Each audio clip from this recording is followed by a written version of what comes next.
Қайырлы құрметті көрермендер, мен сіздерге мынау Өзбекстандағы Самарқанд облысындағы бір керемет бақта тұрмыз. Сіздер қызық тәжірибесін көрсетемін сіздерге. Мына жерде Pink Lady деген алманы сортылған. Қараңыздар, неше жылдық болған. Мынау 7-8 жыл, 10 жылға жақындаған.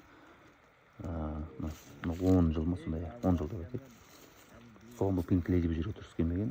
Сол үшін бұлар мынаны кесіп, төбесіне басқа сорт жалған. Қалемше арқылы жанына бекіткен. Содан өсіп шыққан. Қараңыз. Екінші жылы мынанша алма беріп тұрмын. Яғни жас үлкен алмаларды жасартудың бір тәсілі осы. Қараңыз, қандай керемет. Мен мұндайды өзімізде көрген жоқпын, мұндай ағаштар бүйтіп жаңартқандарды. Бірақ мына жақтан көрдім. Бұны істеуді оңай емес. Әдемілеп ұлау керек ана жерде. Бұлар сәуір айында істейді екен. Бұл қалемше арқылы бір 5-7 сантиметрлікпен.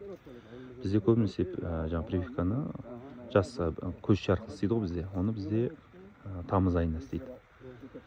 Енді білгенге маржан осылай істесеңіздер де болады екен. Міне сосын үстіне лай ғана жаққан. Үстіне садовый бар жақпай ақ қою керек. Садовый жақсаңыз нәр шіртіп жібереді. Ол кешір төмен түсіп кететін зақымдайды.